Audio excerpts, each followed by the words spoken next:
서론을 통해서 우리 말씀의 예시의 내용들을 먼저 살펴보고자 합니다. 앞서 유다의 시드기야 왕은 풍전등화의 위기를 맞게 되자 선지자의 선포를 따라 동족 히브리인 노예를 해방시키는 계약에 순종하였다 그랬어요. 지금 바벨론 군대가 쳐들어와서 예루살렘을 포위하고 있죠. 그 포위하고 있는데 이 바벨론의 침입은 이미 1차, 2차가 있었고 지금은 세 번째 3차 침입이라고 했고, 시간적으로 보면 588년에 쳐들어와서 587년에 이른 상황이었다라는 점을 거론한 바 있어요. 그러면 이러한 예루살렘이 지금 여러 성들 다 주변의 성을 다 빼앗고 바벨론의 군대가 정복하고, 예루살렘과 라기스 아세가 이 두 성을 제외하고는 전부 다 바벨론 수중에 들어간 상황이에요. 이 절박한 상황에서 하나님이 선지자 예레미야를 통해서 보내신 메시지 중에 하나가 너희가 하나님과 조상들과의 맺은 언약들을 파기해서 율법 어긴 거죠, 한마디로. 그렇게 해서 결국에는 너희 죄가 하늘에 닿아서 결국 그 하나님의 진노를 피할 수 없어서 이렇게 멸망 직전에 이르게 되었다라고 말씀하는 거예요. 그러면서 너희가 행한 일들 중에 동족 히브리 같은 민족이죠. 히브리인 노예들을 풀어줘라. 사실은 성경의 율법의 출애굽기나 레위기나 신명기에 보면 동족 이스라엘 백성들이 돈이 없어가지고 이렇게 빚을 갚지 못하면 노예가 되는 경우가 왕왕 있단 말이에요. 이게 고대 근동의 일종의 풍습인데, 그런데 하나님께서는 말씀하신 율법을 통해서 주시기를 동족 유대인들이 노예가 되면 돈이 없어서 빚을 가졌는데 그 갚지 못하니까 노예가 되는 거죠. 그렇게 될 때는 6년은 너희가 그 빚 탕감을 위해서 너희를 섬기게 될 거지만 7년 차는 해방해줘라, 그렇게 이야기했어요. 이게 소위 안식년 제도잖아요. 이 안식년이 7번 지난하고 그 다음 해에는 희년의 제도가 또 있어서 안식년과 희년은 포로를 자유케 하는, 해방케 하는 그런 규례임을 알 수 있어요. 근데 문제는 이스라엘 백성들 욕심이 생기니까 이 노예들을 해방을 하지 않는단 말입니다. 왜냐하면 노예에서 벌어들이는 수입이 꽤 짭짤하단 말입니다. 솔솔해요. 그러니까 그걸 가지고 욕심 때문에 동족은 형제잖아요. 노예 삼을 수 없어요. 그럼에도 불구하고 풀어주지 않았단 말입니다. 그런데 지금 예루살렘을 에워싸고 바벨론의 군대가 쳐들어와서 이렇게 해를 바뀌면서까지 계속되자 절박한 상황이 처해 있잖아요. 그때 하나님의 율법의 메시지들이 들려지게 되었는데, 그 메시지 중에 하나가 뭐냐면 너희가 이렇게 절박한 상황에서 이런 상황이 된 까닭이 뭐냐? 그건 하나님의 율법을 떠난 거다. 그 대표적인 게 뭐냐? 동족 풀어줘가지고서는 여기서 해방시켜줘야 되는데 그렇지 않은 거 아니냐? 이런 책망이 있었던 거예요. 그러니까 그 책망을 통해서 왕과 고관들과, 이게 소위 말하면은 자기 집에 노예 삼는 정도는 가난한 사람이 노예 삼겠어요. 있는 사람, 가진 사람들이 그랬단 말입니다.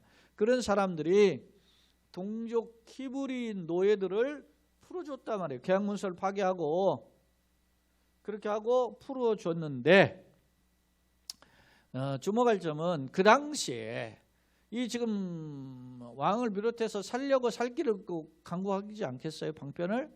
그럴 때 어떤 방편을 구했냐면 북방의 강력한 세력인 바벨론이 쳐들어오니까 남방의 강력한 세력이었던, 물론 당시 소위 바벨론보다는 힘이 약했죠. 왜냐하면 이미 남방의 강력한 세력인 애굽의 군대는 사실은 이보다 전에 지금 기원전 587년 정도에 지금 요때가 7년에서 이제 6년으로 넘어가는, 왜냐면 기원전은 이제 숫자가 점점 주는 것이 이제 현대로 오는 시기잖아요. 근데 그 넘어가는 시점인데 요때 누가 자기 그 시드기야 왕이 사절단을 보내가지고서는 막 급히 SOS를 청한 거예요. 애굽의 군대를 파병해서 우리를 도와달라고. 그러니까 애굽의 군대가 나오게 되었던 겁니다. 이제 소위 파병을 해준 거죠. 근데 이전에 바벨론의 1차 포로를 끌려갈 때 그때가 기원전 605년이거든요. 지금으로부터 한 17년 전이에요. 이 지금 한 6년쯤 되겠습니다. 587년이었으니까 거기에 한 6년 전에 이 이스라엘 민족이 애굽의 군대가 저 바벨론의 군대와 한바탕 전쟁을 벌였어요. 그게 소위 갈그미스 전투인데 그 갈그미스 전투에서 이 애굽의 군대가 바벨론의 군대에 패했어요. 그래서 이미 세상의 세력의 힘은 바벨론에 의해서 넘어갔어요. 그 세력의 힘은.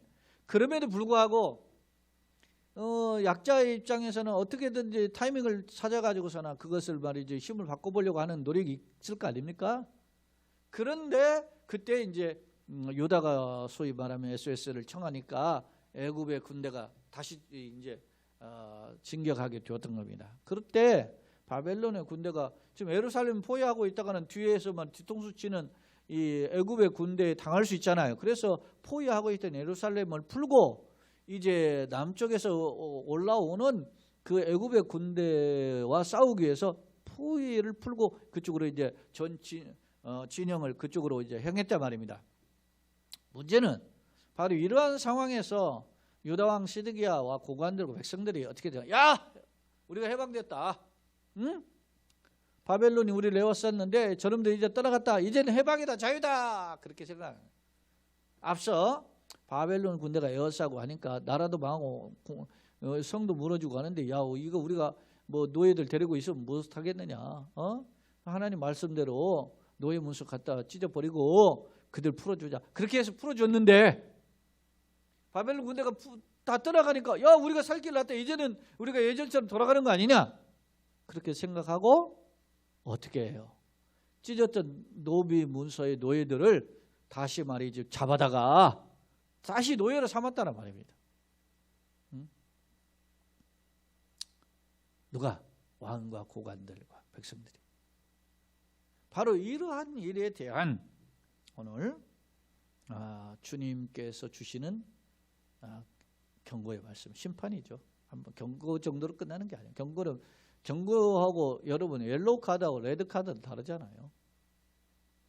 이거는 본문은 경고가 아니고 레드 카드예요. 오늘 말씀은.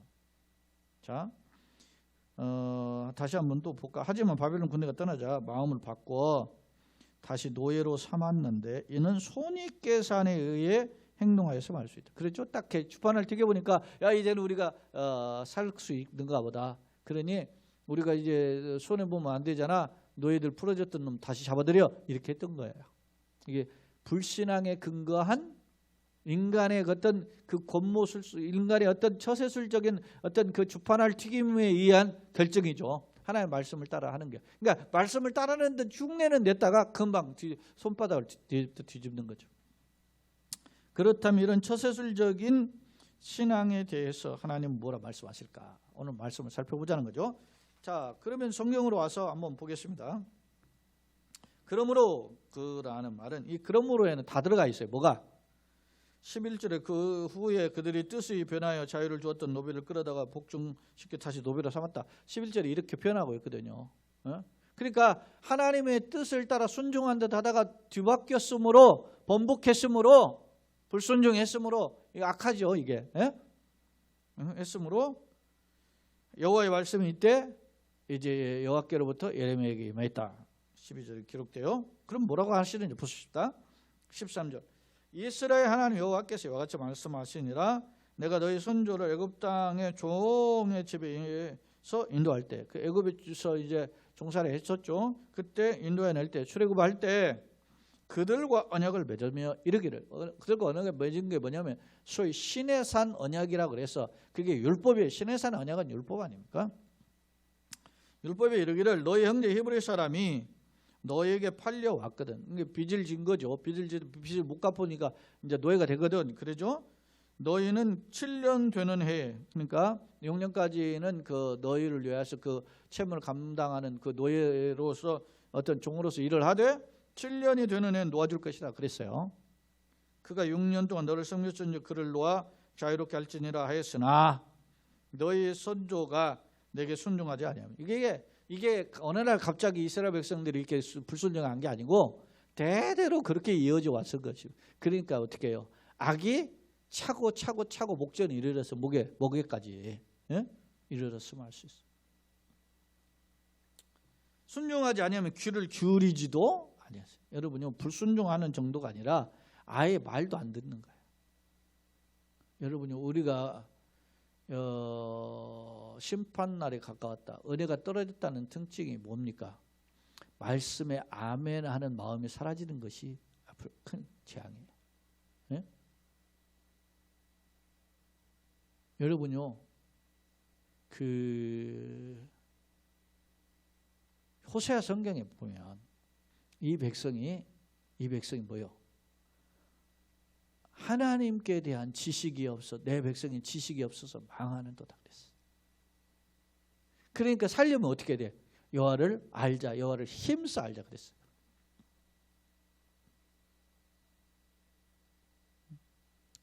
하나님의 말씀을 듣지 못한 기갈, 이 백성의 진정한 기갈은 뭐예요? 가뭄이 들고 비가 내려오지 않는 그런 기갈이도 기갈이지만 하나님의 말씀을 듣지 못하는 기갈이라는 거예요. 예? 앞서 이야기했죠. 여러분, 무엇이 진정한 우리의 위기라고요? 하나님의 말씀을 듣지 않고 불순종하는 정도가 아니라 하나님의 말씀 아예 듣지를 않아. 마음을 닫아. 교회 와서 예배당 하잖아요. 또 혹시 뭐 영상에서 이렇게 예배를 하더라도 켜놓고 딴짓해. 이게 습관. 여러분 1년 되니까 이게 이렇게 돼버리잖아요. 응? 참, 생각해 보세요. 청교도들은 어땠습니까? 예배 시간에 말이지 졸거나 그러면 가서 신방하고 책망하고 카테키즘하고 교리교육하고 하고, 그래도 다시 한번 두 번째 졸면은 뭐 수찬 정리 시키고 그랬는데 지금은 뭐 아예 안 오니까, 예? 이런 상황이 반복되니까. 사랑하는 여러분, 코로나가 우리에게 주신 경고를 한번 돌아봐야 돼요. 뭘까요? 하나님의 말씀을 듣지 못하는 기갈, 영적 기갈 속에 있음을 우리에게 주는 경고예요. 조상 때부터 듣지 않은 거예요. 부모들도 신앙생활 그렇게 대충 하고 욕심 따라서 살고 손익 계산에 의해서 살았는데 자식들이 제대로 살겠습니까? 응? 그런 내용을 지금 말씀해요. 자, 15절. 그러나 너희는 이제 돌이켜 내 눈앞에 바른 일을 행하여 각기 이웃에게 자유를 선포하되 내 이름을 일컫음을 받는 내 집에서, 성전이죠. 집에서, 성전에서 내 앞에서 계약을 맺었거늘. 그렇게 해서 하나님 잘못했습니다, 이제는 주님 뜻대로 살겠습니다, 그 율법이 명령한 대로 우리 형제 노예들을 놓아주겠습니다. 뭐 노예 문서를 파기했단 말입니다. 그렇게 맺었거늘 16절 너희가 돌이켜 바꾼 거죠. 생각을 바꿔서. 앞서 11절에는 뜻이 변하여 그런 뜻이 있어요. 11절에는 그들이 뜻이 변하여 그렇게 표현했는데 이번에는 16절에는 너희가 돌이켜, 같은 의미죠. 뜻이 변하여나 돌이켜라는 말은 마음이 돌아서는 거죠. 예? 왜냐? 욕심 때문에 금방 돌아서는 거죠. 내 이름을 뭐래요? 더럽히고. 하나님은 욕되게 한 거죠. 하나님과 약속 맺었다 딱 등지어버리는 거예요. 여러분, 우리도 누군가 막 약속을 했는데 약속 지키지 않으면은요, 어떻게 기다리다가 보면은 말짱에 내보다 뭐 후배라든지 내보다 어떤 뭐 제자라든지 이렇게 했는데 내가 무시당하는 것 같이 느껴지지 않겠습니까? 약속 오지 않았어, 약속 어겼어, 이렇게 하기로 했는데 그걸 뜻을 바꿨어. 어떻게 해요? 속상하죠. 속상해. 근데 하나님께서는 뭐라고? 내 이름을 더럽히고 각기 노아 그들의 마음대로 자유롭게 하였던 노비들을 끌어다가 다시 너희에게 복종시켜 너희의 노비로 삼았도다. 그랬어요? 응? 그들의 마음대로 자유롭게 하였던 그 노비를 끌어다가 다시 노예로 삼. 소위 말하면 무전 유죄, 예? 유전 무죄와 같은 힘이 있으니까 이렇게 한 거 아닙니까? 아, 나를 풀어줬으면 왜 다시 잡습니까? 항의할 수도 없는 거예요. 왜냐? 이 사람들이 힘이 있으니까, 돈 있고 힘 있으니까. 오늘날도 돈 있고 힘 있으면 다잖아요. 여러분, 돈 있고 힘이 있다라는 것은 네 마음대로 하라고 하는 게 아니에요. 우리에게 사람 약자를 배려하고 힘을 가진 자가 어떻게 양보하고 할 수 있는 길을 열어줘라, 그런 거예요. 여러분요, 못해먹은 놈들 보세요. 공산주의 하는 김일정일, 김정은 3대 세수 정권 보세요. 힘 있으니까 누르잖아요. 자기한테 좀 삐딱한 것 같으면 누르고 죽이고 없애버리고 그렇게 하잖아요. 그게 꼭 어떤 거예요? 군대, 군발이 군사 문화들 아니에요? 군에서 말이지 고참이 때 두드려 패고 말이죠. 왜 그래요? 딱 이유가 하나예요. 지가 대접받으려고 그런 거예요. 지가 좀 편하게 군생활 하려고. 뭐 군기가 바짝 들어가지고서는 군이 뭐고 어떻게 말이지 무슨 뭐 바른 어떤 것을 유지하기 위해서 하는 것 같아요? 다 지가 편하려고 두드려 패는 거야. 고참들이 그렇게 했어요. 그런데 그것을 예전에는 그냥 그런 것을 맞으면서 그런가 보다 하고 살았는데 요즘 오니까 소위 미투도 생기고 그런 걸 통해서 이게 남의 권리를 침해하면 안 된다 이런 것들을 알게 되고 우리가 이게 좀 정신 차리는 일들이 나타나게 되잖아요. 그게 참 시대가 건강해지는 하나의 추세죠. 그러나 여전히 우리도 보면은 말이죠. 뭐 갑질하는 사람들 보면 직원들 뺨 때리고 말이지. 어디 뭐 자동차를 달리는데 고속도로를 달리는데 말이지. 부산에서 뭐 서울까지 오는데 뭐 1시간 반 안에 들어가라고 막 달리고 뭐 양쪽에 있는 사이드 미러 접고 달리라고 하고 막 그렇게 못된 갑질 다 하는 사람. 그걸 그대로 보니까 어디 뭐 신문사에서는 뭐 또 딸이 말이지. 운전 기사한테 반말 찍찍하고 말이지 그렇게 했다고 하네요. 어디 무슨 뭐 제약회사에서도 그렇고. 돈이 있으면 뭐합니까? 권력을 가지면 뭐합니까? 어떤 세상 유명한 뭐합니까? 그 갑질을 하는 것인데 비겁한 것이죠. 여러분요, 어렸을 때 애들이 말이지 주먹 쥐고 힘을 해서 누르죠. 근데 그 힘으로 누르는 아이들이 작은 애가 큰 애를 하는 경우 봤습니까? 대부분 큰 애가 힘 있거나 이런 애들 뭐 일진이니 뭐 하는 애들 대부분 큰 등치 크고 뭐 그 힘 있고 그런 애들 아니겠어요? 아니면 말이지 한 아이를 먼저 여러 명이 하고 그 비겁한 거잖아요. 누가? 지금 유다 왕과 고관들과 소위 가진 백성들이 그랬다는 것이죠. 하나님과의 관계 속에서 회복할 걸 기대하고 너가 하나님 명령 따라서 살지 않아서 이런 바벨론 포위되는 결과가 같지 않냐. 그래 정신 차리고 너희들 형제들부터 풀어줘라. 그러니까 알겠습니다 하고 풀어줬는데 바벨론 군대가 떠나가니까 이때라 하고 잠시 떠나간 거죠. 사실은 바벨론 군대가 완전히 떠나간 게 아니에요. 잠시 떠나가서 애굽하고 한바탕 붙어 애굽을 정리하고 다시 와서 포위하고 무너뜨려요. 이제 그래서 이 다음에 완전 예루살렘 성전이 불타고 무너져 버리는 거예요. 안타깝죠.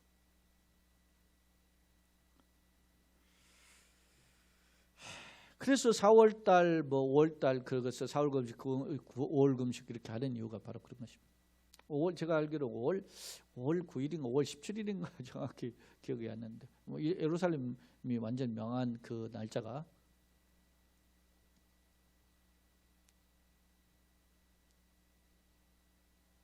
자 17절 그렇기 때문에 그러므로 여호와께서 이와 같이 말씀하신다. 너희가 나에게 어떻게 해요? 순종하지 아니하고 각기 형제와 이웃에게 자유를 선포한 것을 실행하지 아니하였은즉 불순종하였은즉 한마디로 그러죠. 이거 불순종은 불신앙에서 비롯된 거죠. 뭐의 욕심 때문에 비롯된 거죠. 내가 너희를 대적하여 이제는 너희의 대적이 누구요? 바벨론이 하나님이 될 것이다. 너희를 칼과 전염병과 기근. 이것은 구약에 관용적으로 쓰여진 표현인데 총체적인 멸망과 심판을 이야기할 때 칼과 기근과 전염병이거든요. 칼은 전쟁이죠. 기근은 굶주림이죠. 전염병은 질병이에요. 오늘날도 우리 코로나 이 전염병 질병 아닙니까? 경제적으로 여러분요, 코로나가 이렇게 했어도 뭐 사람들 막 그렇게 하는 난리인데 어떻게 돼요? 경제적으로 어렵지 않습니까? 근데 누구는 말이지 따복따복 말이 월급 받아가지고 사람 직장 생활하는 사람들 아니면 공무원들이나 이런 사람들은 뭐 위기가 찾아오지 않아요. 소상공인들이나 영세업자들은 뭐 난리고.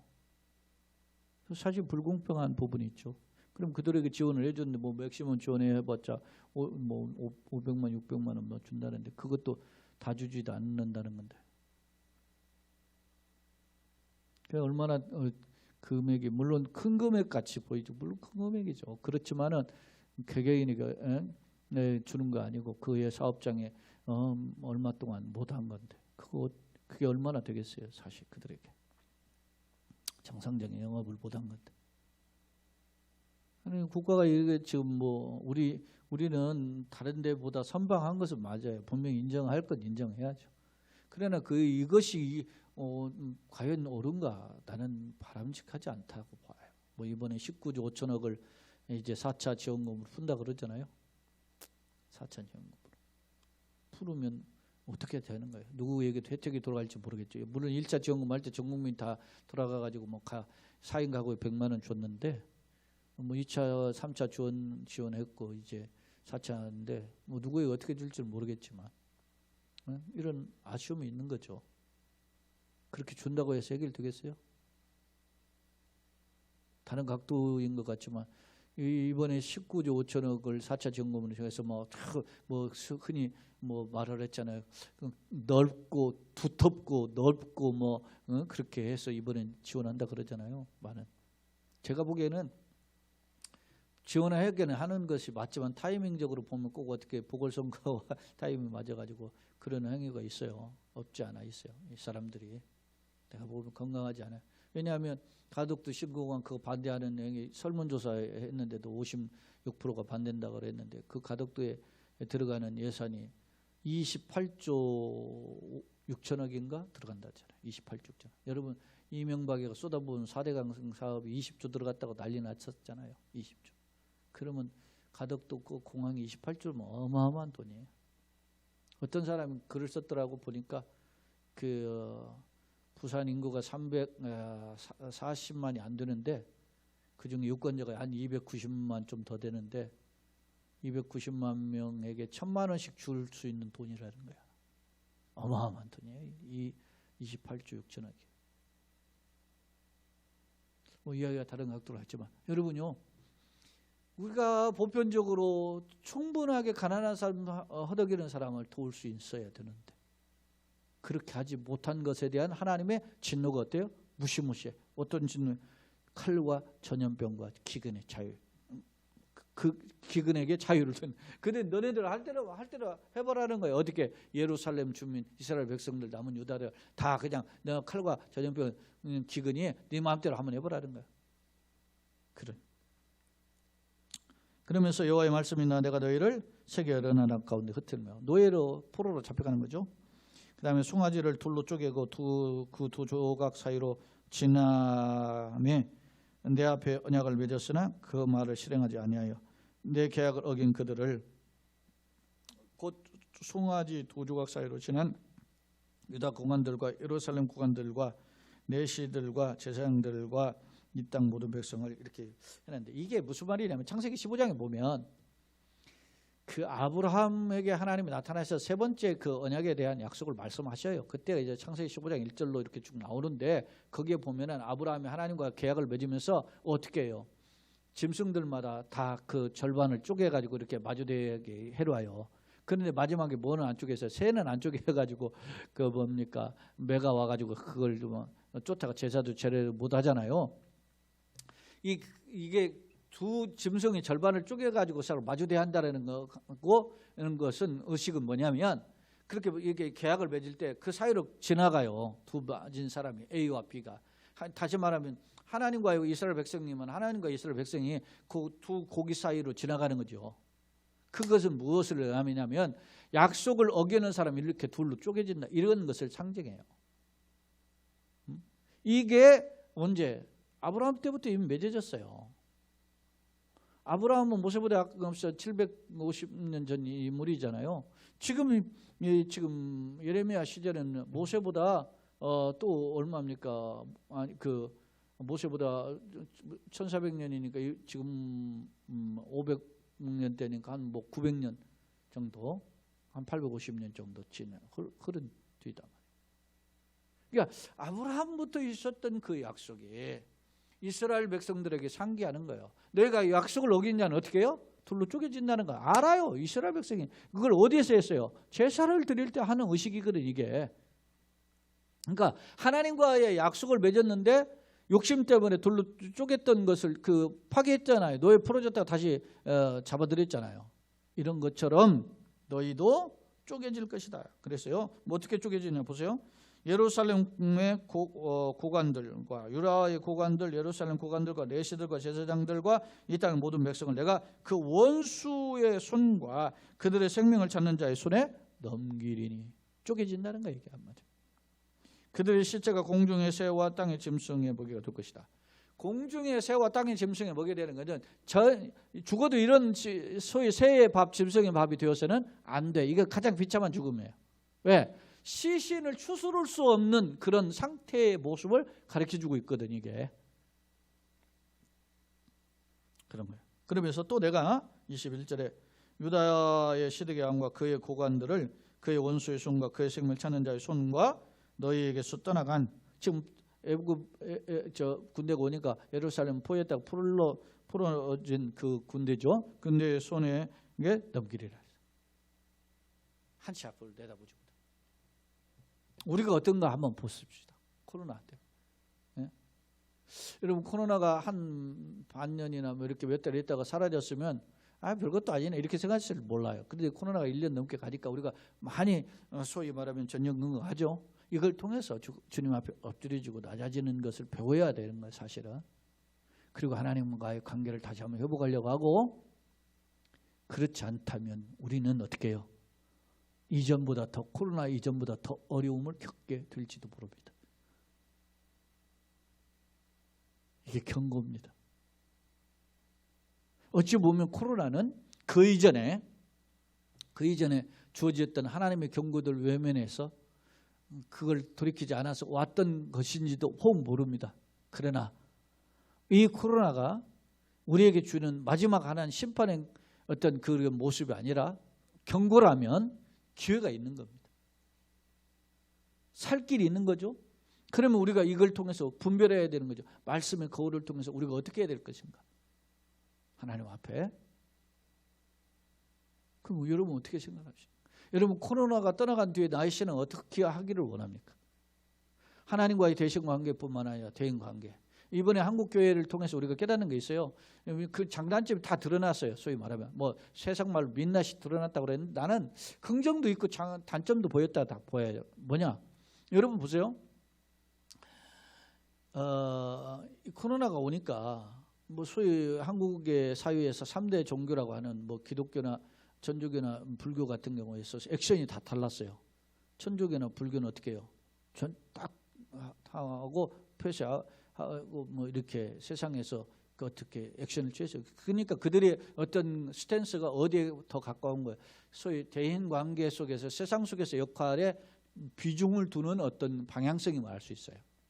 반대로 왜 한국 교회가 막 모이지 말라 그렇게 위험 부담이 있는데도 막 그렇게 교회에서 모입니까? 그거는 긍정적으로 보면 장점으로 볼 때는 대신관계가 강하다라는 점을 보여줘요. 반대로 대신관계만 너무 찾다가 보니까 우리를 향해서 비난하고 걱정하고 그렇게 하는 힘들어하는 세상의 소리에 귀를 기울인 것이 게을렀음을 보여주는 겁니다. 긍부정이 다 보이죠. 하나님이 이런 때 우리에게 어떤 메시지를 줬을까 그런 생각을 해보셨습니까? 하나님이 뭘 기뻐하실까? 너희가 나와 관계 대신관계에서 열심히 했던 거 좋다. 너는 그렇게 나는 그렇게 결코 칭찬하시리라고 생각 안 했습니다.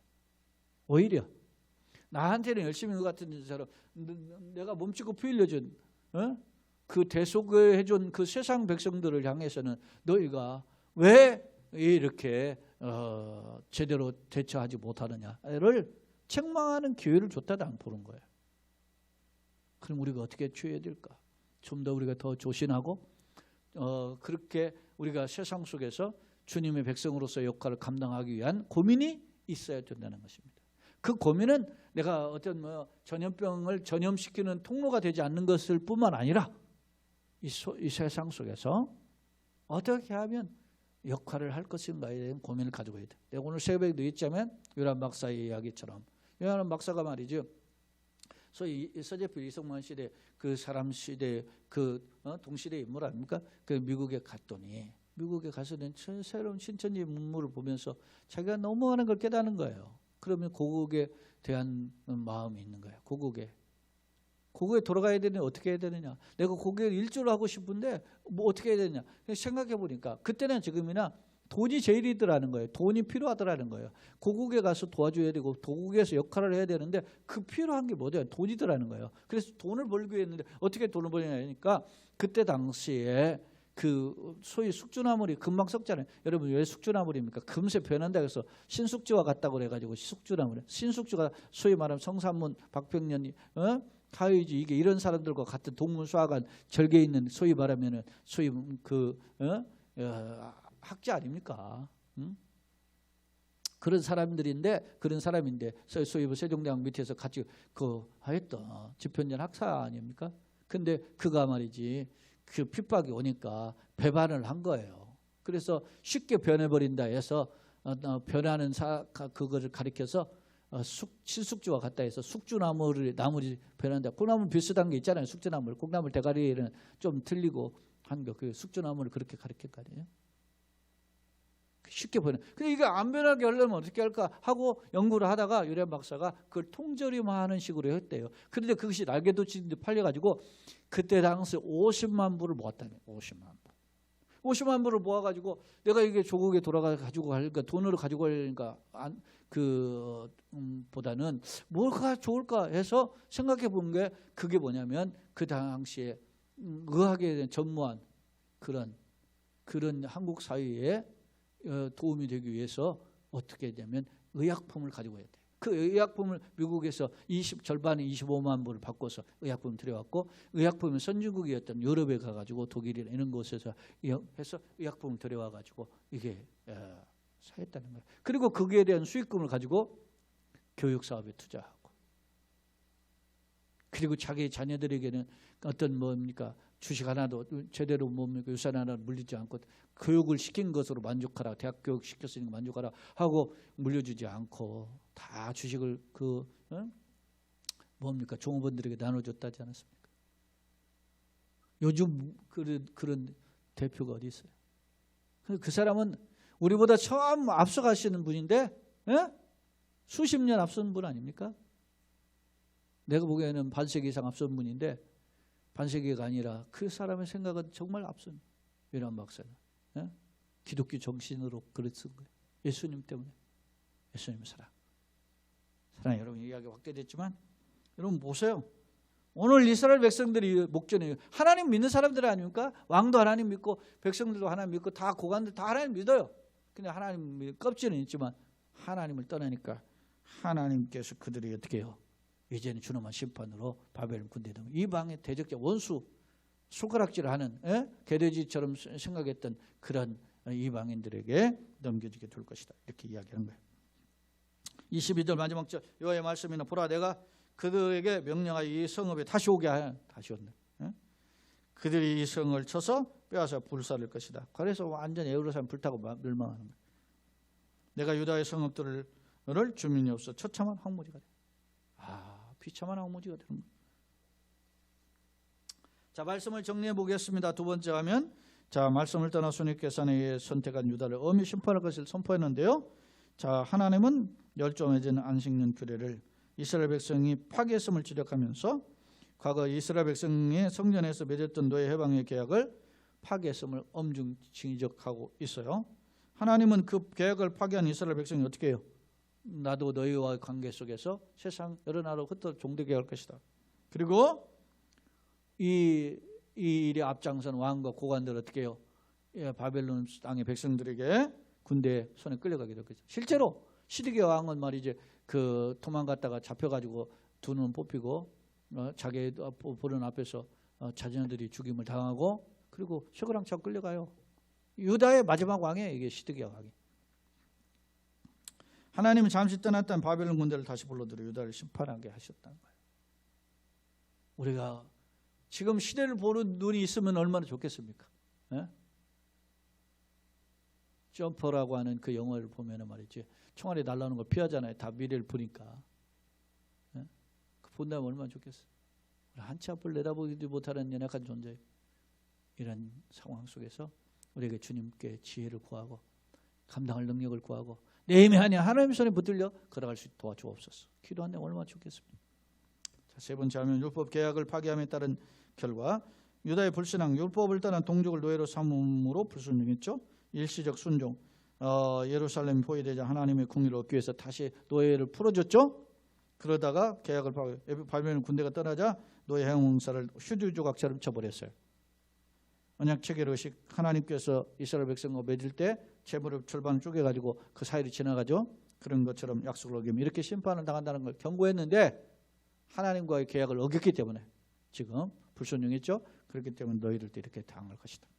하나님 진도 바벨론 군대를 잠시 떠났던 바벨론 군대 다시 오기 위해서 예루살렘을 황폐한 그 황무지가 될 수 있도록 그렇게 만들어버린다 말씀하십니다. 실제로 그렇게 이루어져요. 결론입니다. 유다는 율법 어김으로 바벨론의 침공을 당했으나 하나님의 긍휼을 얻기 위해서 노예 해방 전제에 순종했다. 하지만은 애국 군대가 출정하자 이를 퇴치하려고 바벨론 군대가 예루살렘 포위를 풀고 떠나는데 왕과 백성은 이를 해방으로 착각하고 율법의 계약을 파기했던 것이다. 이는 말씀보다는 셔술적 행태로 불신앙임을 보여준다. 그렇다면 결과는 어떨까? 하나님 불순종 행위를 재물을 둘로 갈라놓은 제사에 빗대어 이스라엘은 짐승의 먹이가 될 것임을 선포가 있다. 새와 짐승의 밥이 된다 그랬잖아요. 나는 새 언약의 백성인가? 새 언약은 예수님이죠. 그렇다면 예수만 바라보는가? 역경이 반복되는 시대에 현실의 갈팡질팡 흔들리지 않고 주님 말씀에 굳게 서서 승리하는 복된 걸음 되기를 예수님의 이름으로 축원합니다. 아멘.